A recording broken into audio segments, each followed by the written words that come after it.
I want to say it because Good evening, my name is Mike Picotta. I'm a tree ward for the town of Durien, Connecticut. Tonight's public hearing concerns the removal of a Norway maple tree located in the public right-of-way in front of 229 Long Neck Point Road. The town received a written objection to the tree removal within 10 days. Connecticut General Statute Section 2359 requires that the tree warden hold a public hearing at some suitable time and place after giving reasonable notice to those parties known to be interested in the matter.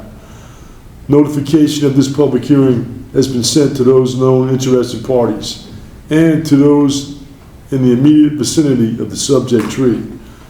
Notification of this public hearing has also been posted on the subject tree. Attendees of this evening's meeting will be afforded the opportunity to voice their opinions on this matter.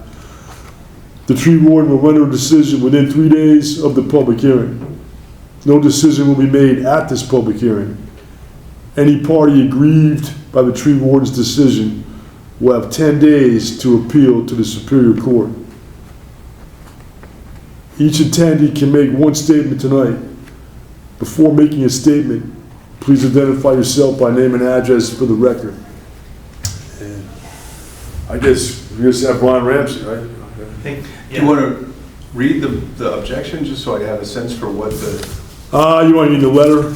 Yeah. You want me to read? I'll try. I'll read it for you if you like to. This came as an email on April 9th. The tree was posted on April 1st. And they addressed it to Anthony Taccone, who's the engineering aide to Durien. And he, of course, is a representative of the city. And it reads, "Hi, Anthony. I came across the attached sign on the tree scheduled for removal on or about the 10th of April at the above address. I was walking the island. Since the sign offered the opportunity to object to the removal, I would like to object for the following reasons." And this is number one. She says, "By the girth of its trunk, this tree is old, which means it has weathered storms, heat waves, droughts, insects, and survived, which means this tree is very valuable to the immediate environment on Pear Tree Point Island. Why?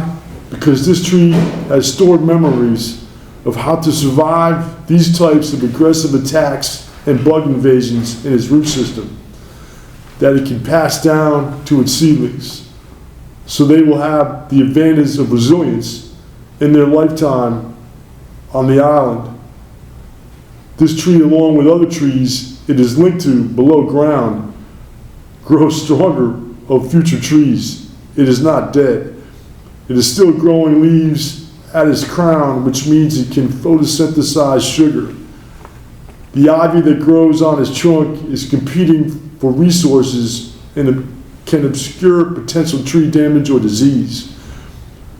But for trees, life happens below ground, where the root systems are, intertwined with each other, and the mycorrhizal fungi that act as the chemical messengers between trees. Because of the mycorrhizal fungal chemical communication system, new seedlings receive a better dose of defense enzymes than those seedlings from younger trees. Cutting is not the right response to an old tree, because you will be cutting off the opportunity for this old tree to pass down its hard-earned legacy, how to store carbon and new defense chemistry messages to a new generation of trees." This is number two. Again, because it is an old tree, it functions as a central hub of communication through the mycorrhizal fungi below ground for the entire tree community on the island, meaning it is one of those trees that send out and receive many chemical communications from other tree hubs, as well as from satellite trees. And she has smaller trees in parentheses next to that. This tree has a highly active communication light below ground To cut this tree would be the equivalent of conducting a tree lobotomy. You would be eliminating an important communication center for the tree community on the island, and the entire community will be weakened and hurt. As a middle ground solution, if you must perhaps, as a middle ground solution, if you must cut, perhaps prune only. Or as a second option, why not cut the ivy chunks growing on the tree rather than the tree itself? Or both options, but leave the majority of the tree intact, especially below ground. Thank you for reading and considering my objections and options for the removal of this tree. I hope they make a difference. I'm happy to speak with you directly at your convenience. Regards, Tina Stowe. That's the objection the city got as an email. And I just want to go to, you don't want to speak, Brian Ramsey, Okay. you're welcome to go to the Is that all right? microphone and make a statement. Okay. I appreciate it. I wasn't sure why someone had objected, and that's helpful. So I'll just make a couple of points for just, I guess, for the record.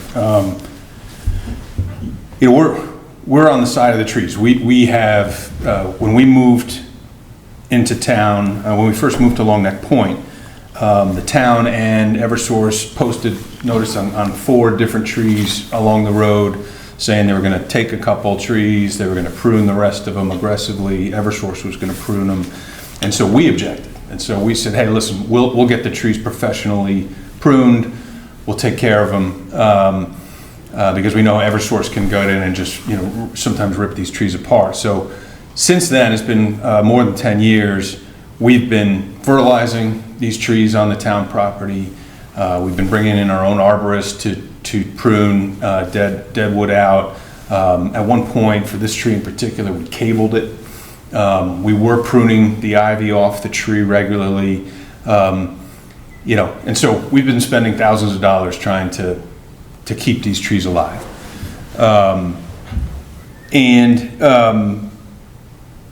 You know, this tree's dead. I'll give you guys, I have a picture, a winter picture from when we moved in, and then what it looks like now. And just about every year, we have to prune off a significant amount of the tree because it's dead. And in a storm, it's, you know, blow off and can hurt somebody. So this year, you can see on the right-hand side of the page, again, about 1/3 of the tree did not leaf.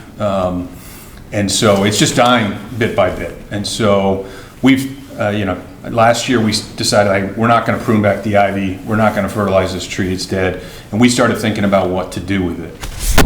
And so our plan, and we actually, when you guys posted the tree, and we didn't expect there to be an objection, I put a deposit down on 2 new sugar maples to plant on our property, but right along the roadside there. And I specifically wanted to get big trees. So we put the deposit down on 7-inch caliper, 2 7-inch caliber trees. They're more than 30 feet high. There's a picture in there from the nursery or from the farm that grew the trees. That's one of the 2 new trees. We're going to put 2 matching trees out there. So, you know, I get, you know, we've done almost, I can't think of anything that we haven't done to save this tree over the years. And it just, you know, we've had 2 licensed arborists tell us it's dead. It's across the street from power lines. It's leaning towards the power lines. And so I think at this point it's dangerous, and we've done everything we can. That's all I got. Thanks, Mr. Ramsey, appreciate it. And you said you're gonna plant the trees on your property, but near the property line? Yeah, we have to. You've been going through that with Tony, right? He's on the property line, so. Yeah. That's specifically what I'd like to have planted on private property, and then get over the street later as they get older. Correct. So it's actually, and they get a little more room to grow, not so close to the street. But I appreciate you coming in, Mr. Ramsey. Okay. And I don't know how long we have to keep the hearing open, so wait a few more minutes. All right, let's give it another 5 minutes. Okay, we'll give it a few more minutes to see if Tina Stowe shows up. You You got a text, right? Excuse me? You got a text that, had communication with? Yeah, I don't know who texted me, I don't know if it was Paul, I don't know. She didn't say she was coming, or she? No, I don't know, some number that asked what time the hearing was. That was me. Oh, was it? Well, that was you. It was, well, I texted Paul and said, can you find out? So I think he might have texted. Yeah, I didn't know who it was, I texted back, I thought it might have been Paul. Yeah, Paul's been the one taking care of the trees for Yep. 10 plus years.